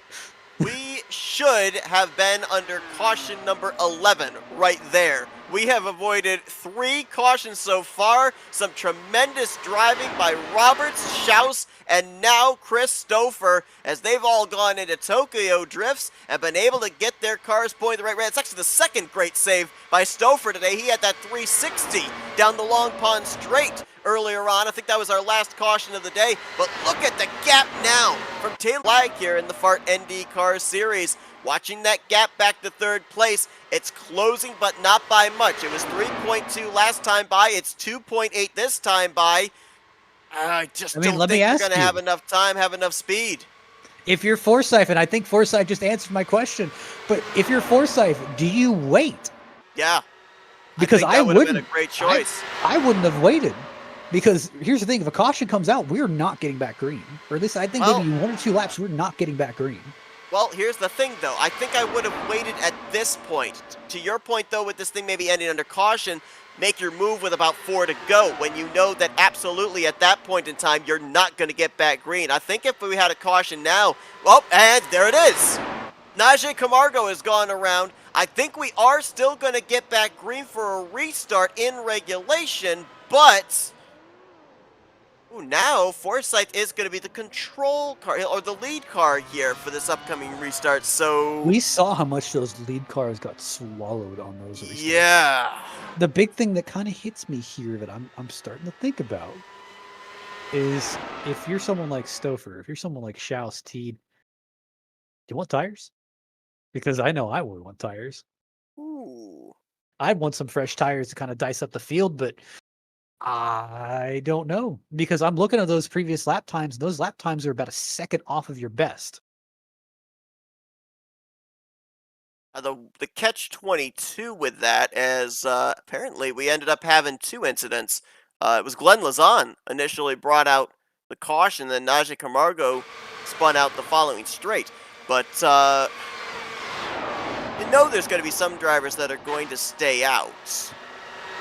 And yeah, you could take advantage of having fresh tires, but is there a point where you're too far back that those tires aren't going to gain you back the track position that you had? That's the big question, which is I have no idea. We saw a similar situation at Milwaukee in another league where we had Yes. someone who threw on basically their second place all the race. They had a good shot at dominating it. Stopped, took 2 tires, or stopped, took 4 tires, and tried driving back to the field, and it was just too little, too late. I'm kind of in your boat there, where I think it's just a little bit too little, too late. Ooh, well, we got some fakers and some takers. Looks like 6th place on back. Charles Teed, Eric Peterson, Nicholas Winook, Jeff Hysong, Joseph Morales, Gary Godso. We haven't talked about him making his debut here tonight. Nice job. Been up inside the top 15 all night long. Has managed to stay on the lead lap, but they have all hit pit road. Now, this is kind of like a twofold strategy where to make this work, you have to have guys who come in with you. And right now, it looks like 1, 2, 3, 4, 5, 6, 7 guys stayed out. So Charles Teed pitted from 6th. He will restart in 8th. That's not a bad deal. And more than likely, I think it will be with 3 laps to go. Yeah, you know, So that isn't what are that the bad of a options? deal. Like, what are the advantages that the fresh tires will give you? Are you able to find more grip on a higher line in a corner? Does it give you more straightaway speed? I mean, what What it's is the gonna advantage of those fresher tires? So what it's gonna do is it's gonna help you kind of enter the corner again. Like you said, you can go a little bit higher, you can carry a little bit more momentum because you got to think as you're continuing to put the loads on those tires, it's continuing to wear. Now, obviously, these are a little bit high or a little bit harder compound of a tire, so we're not going to wear as aggressively. But what I'm really focused on is I'm really focused on tire heat. Where, hey, as I continue putting more and more strain on that right side tire, it's going to get up to about 260, 270 degrees. It's going to be hot. Where if I look at something like this and I say, okay, well, it's 260, 270. If I put on brand new tires, it's going to be about 180, 190 degrees. It's not going to be anywhere near that same heat. So at least for that first 3, 4, 5 laps, I'm going to be able to go just a little bit harder than everyone else. But as I'm looking at this, we're only going to have like about 3, 2, 3 laps left. I think it'll So, be I mean, if the lights go out, we got 3 to go. And they let's go do. out. And Yep. that's the thing where I'm looking at it where I would like to have new tires in a situation where I know that those 3 laps, I can push it as hard as possible. I know I've got the freshest tires in the field. I can go wherever I want to. But the big problem has always been at this track, at least in this car today, has been as soon as you pull out from draft, that's when you just run out of steam. These cars are great in draft, they're terrible as lead cars. So when you're trying to go 3 wide and make those aggressive moves, I don't know if it'll work because every other car, while they do have older tires, while it is a little bit hotter, they're going to have that track position. They're going to have that preferred line. And same thing where, I mean, that's great that you have new tires, but the guy below you doesn't. He's going to shove you into the wall. Top 7 cars elected to stay out. 8th place on down. Teed, Peterson, Highsong. They've all got the fresh Firestones for this upcoming final restart of the day. Just a case in point note there, Christopher and Will Roberts both took on their faster pair, with this being the final time that they will be on pit road. What an up and down day Craig Forsyth has had. Was up in the top 5 for the first half of this race, had that contact with Eric Schaus, had to make the unscheduled pit stop, took on the faster pair then and there, was able to be the first car 1 lap down, got the lucky dog, and has since fought his way back up to the front once again. He's going to be in control of this restart with 3 laps to go. Going to have to hold off the driver that's led the most laps today, Taylor Jordan, and the pole sitter, Christopher, as well as former Pocono winner, Eric Schaus. That's your top 4, with Joe McAdory completing the top 5. The flashy pink, white, and black number 5 of Charles T. That's the car you're going to have to watch with the fresh rubber as we are back underway. It's the final restart of the night here at Pocono, and Schaus did not get going at all. I looked at Forsyth. He tried to kind of block him off aggressively, but you got to look at this as Forsyth's perspective. He's at a disadvantage here. He needs to get back by him, but again, if a caution comes out, that's game over. Forsyth drops back to 3rd. Contact between himself and Schaus. Nearly had a wreck, and look at that. That almost was like a bump for Forsyth. Wreck in the got back. a carp in the wall. That's Glenn Lazan. No caution. Taylor Jordan now to the inside of Chris Stover for the race lead. Forsyth goes high, wide, and handsome through turn 3. Another car in the wall back there. I think that might have been Schaus. I see Teed on his way, but I think it's too little too late. Top 4, mixing it up, right ahead of Charles Teed in the 5th position. Joe McAdory is now in that 4th spot, watching the top 3, who are going to snake it down the straightaway. Forsyth, Taylor, Stouffer. There is Joe McAdory in that 4th spot, then a gap back to Teed in 5th. Honestly, I think Teed can get there. He's got better cornering speed. Stouffer into the wall. He's going to drop back. Gets into Joe McAdory. Spins the 312. Cautions out. We're racing back here to the yellow flag. Forsyth versus Taylor. Half a car length. Give it to Taylor Jordan. White flag, caution flag displayed at the same time. Race will end under yellow. And a heartbreak for Joe McAdory. It was contact for 3rd place between himself and Chris Stouffer. It brings out the final caution of the day at Pocono Raceway. Interval, I believe it said, was about maybe a 1/10 of a second. I think it was almost a full car length, actually. The visual we had down the front straightaway didn't do it justice. I think it was about a car length that Taylor Jordan got Craig Forsyth there at the line.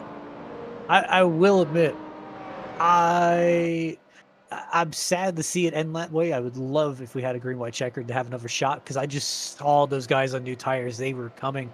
And looking at Charles Tiedemann, he ran his fastest lap of the race. Ooh. By the time that he got there, it would have been a battle. They were side drafting up in that top 4. The 15 had just gotten the wall and lost momentum, so yeah, it could have definitely, if we had run that final 2.5 miles under green, could have been an opportunity for Charles Teed. Taylor Jordan led the most laps here today, had one of the strongest cars in the field, made the move there when the green flag dropped for that restart, went 3 wide with Forsyth and Schaus. And he's going to pick up his first win of the season. Look at that. We're already doing some burnouts right after he crosses the start-finish line, with the rest of the cars crossing for their official finishing positions. 2 starts, 2 top 5s, and a W for Taylor Jordan here in the F.A.R.T NDCar Series. And a big thing that kind of hits me as I kind of look through some of the finishing order, me and Will Roberts, that was a great recovery back to P9, but obviously it's not what he wanted because he was so fast in the late stages of this race. Just that one little mistake sent him all the way back. And looking at Glenn Lazan, I mean, Lazan being all the way back in P14, or sorry, P15, that doesn't speak volumes about his day. I mean, he was fast. Yeah, Eric Schaus, Glenn Lazan, and Joe McAdory were all involved in incidents there on that final run to the final caution of the day. Lazan and Schaus's incidents did not bring out the caution. McAdory's did. As you look down the running order here of the top 10, there's a lot of drivers that you could put in the same sentence as the word comeback. Taylor Jordan even is one of those drivers. He lost a couple spots on pit road on the well, we thought it was going to be the final pit stop of the day. Didn't turn out to be the case. Next to last pit stop of the day. It was his final pit stop of the day, though. He was able to jump back up to the race lead. Forsyth, we already talked about his comeback story. Christopher, he had a 360 and a drift from the race lead and gets third. Eric Peterson, he was a lap down at one point, as was Jeff Heisong, as was Nicholas Winook. They come back for fourth, fifth, and sixth. How about the debut for Gary Godso, bringing it home in the 8th position here today? Let's look through the field. Nicholas Winook, that is a great recovery to P7, especially looking at it early part in the race where he almost crashed into the rest of the field.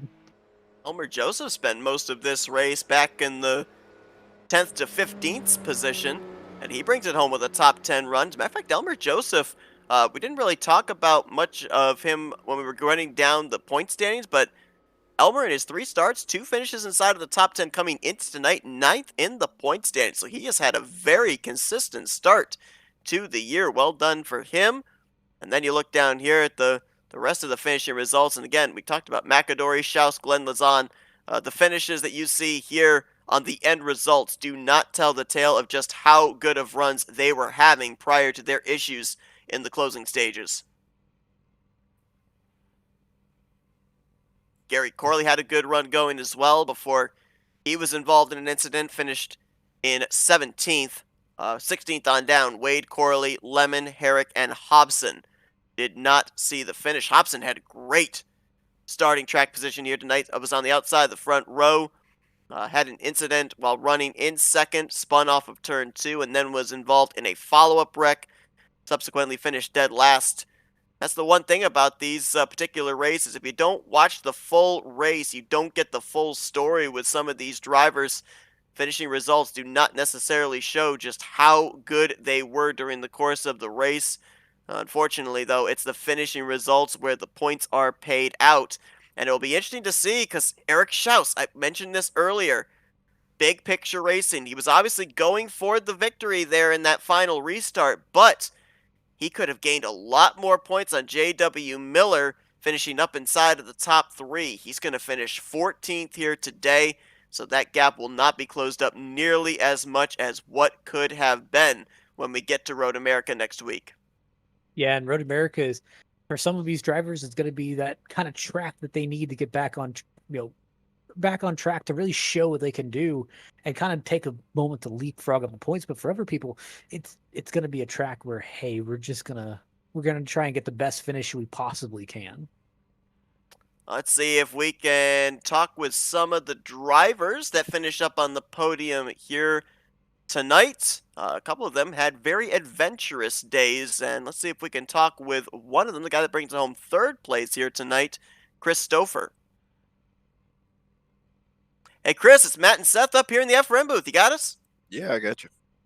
Well, we were talking about all the different conditions you drivers had to deal with here today. A lot of slipping and sliding, it looked like, and I think you might have come away with the most style points. Had the 360 save, had the drift save, and start on pole, bring it home in that 3rd position. Adventurous day for this 15 car.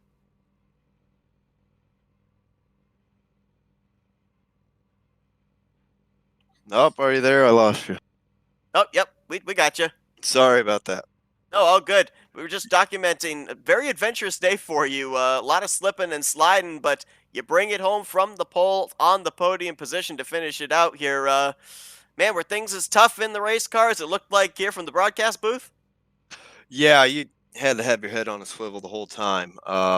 You know, like you said, these cars did slide if you, especially if you, you could overdrive the car and it would last a few laps, but you know, you would burn those tires off and it would just go around on you. So managing the tire, I liked it a lot because you had to manage the tires, and just kind of pick your battles, I guess to say. And yeah, I got lucky. I had a good save there. Didn't hit anything after I used that fast repair. So, or otherwise I wouldn't be here talking to you now. But yeah, I didn't know what to expect going into the race. It was tough, close battle all the way there at the end. I kind of got sandwiched there in between 2 and 3, um, which put me back to where Joe was, and we went into the turn, and me and Joe just looked like went for the same piece of real estate, and sorry for Joe on that one. I would have liked to finish it under green. Would have definitely would have had a shot at winning. I know Craig, same. A lot of guys, so it was tight racing. So let's go on to that fact about tires. I mean, we had a few guys, I think from 7th on back, all had brand new tires and all were trying to race up the field. Charles T was on new tires and he was catching up to your back bumper. Do you think if he had that extra lap, he would have been able to get to the front? I think he definitely would have been there, battling with us.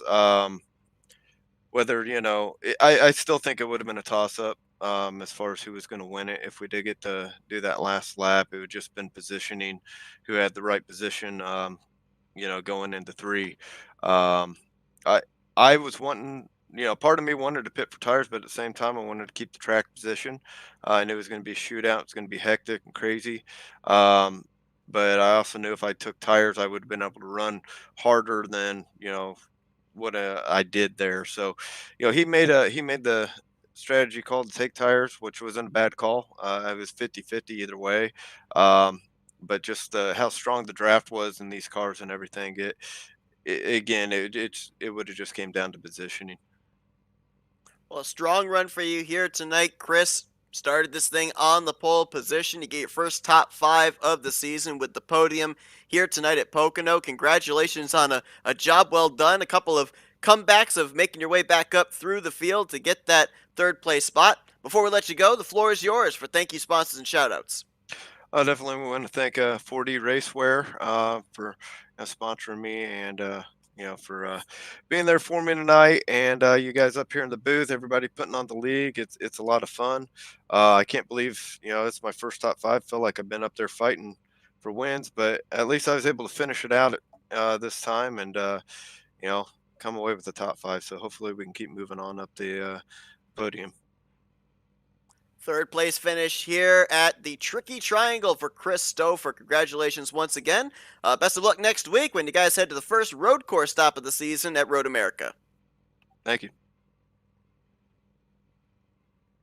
We're going to get our second place finisher in just a moment, but interesting when we look at the strategy call there, Matt, we had 7 drivers that elected to stay out. The rest of the drivers came to pit road there on that final caution.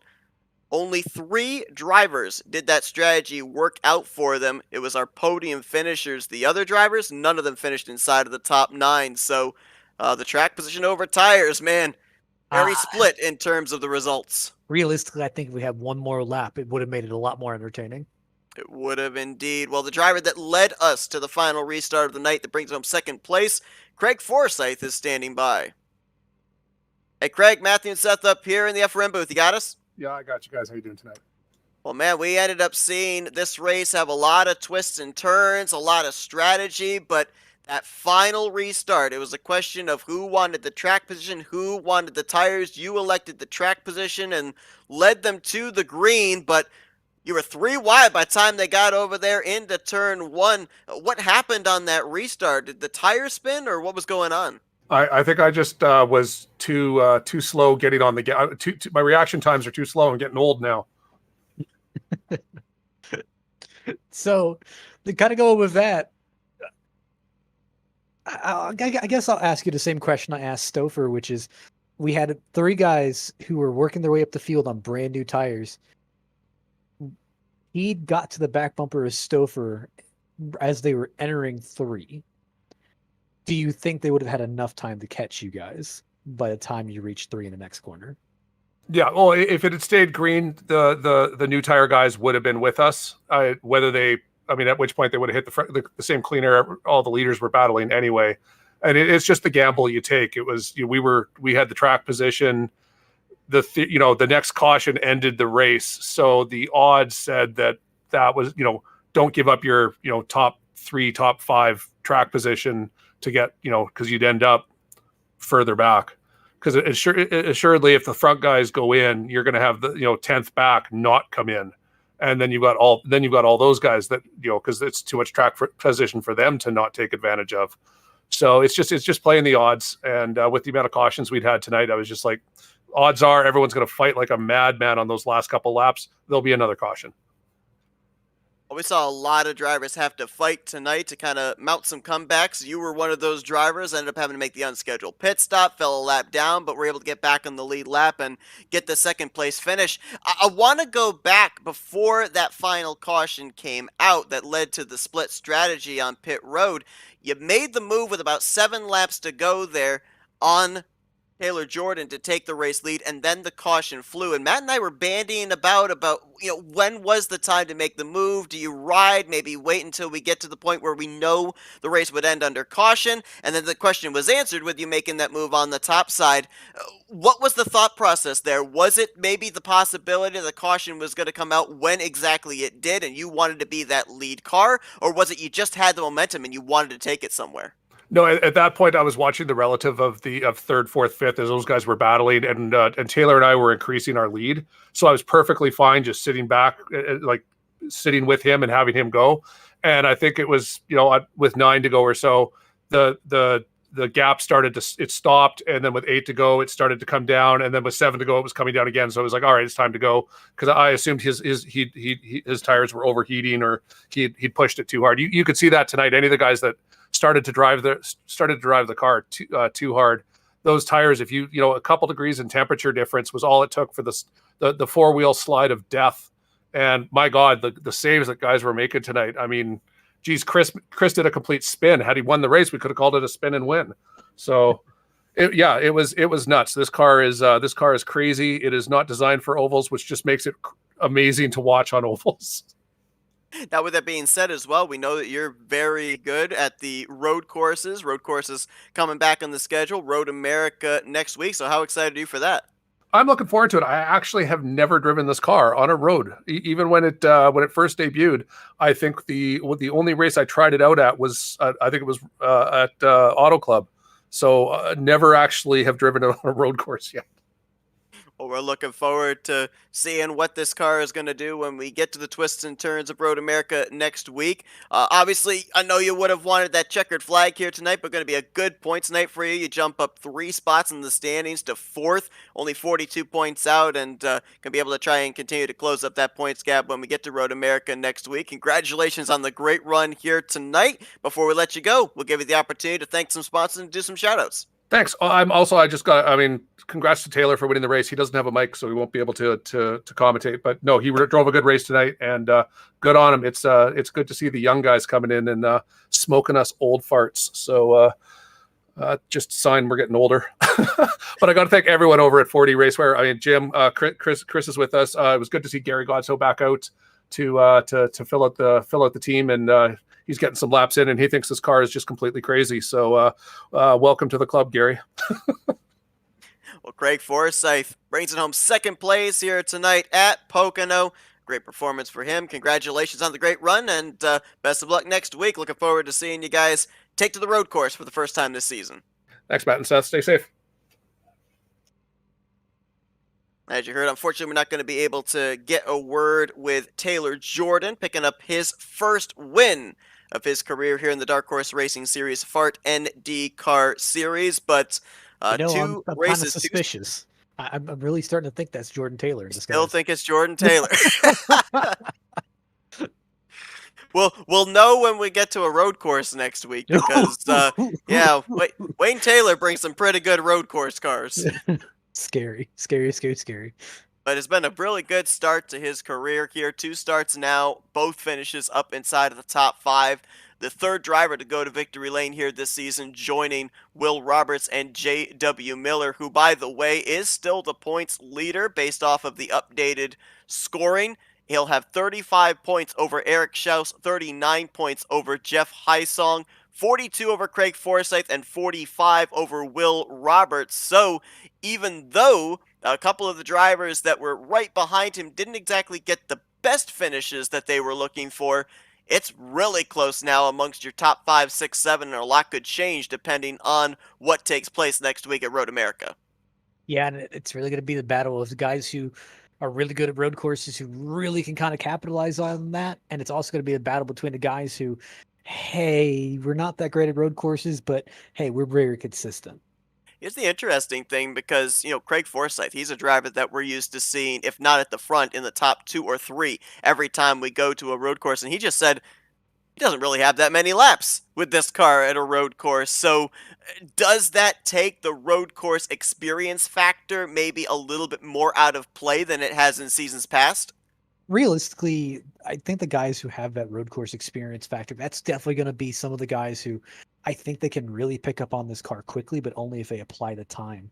Where other guys who maybe they're more familiar with this car but don't know road courses, that's where they're really going to struggle. Where, yes, they know this car and they can find the limits of this car, but finding the limits of this car and running the correct line are two different things. Where, hey, you can run the car at its absolute limit where it's about to spin out and you'll still go, but hey, we may be going into a corner where we don't even have to do that. I don't know how you're doing that.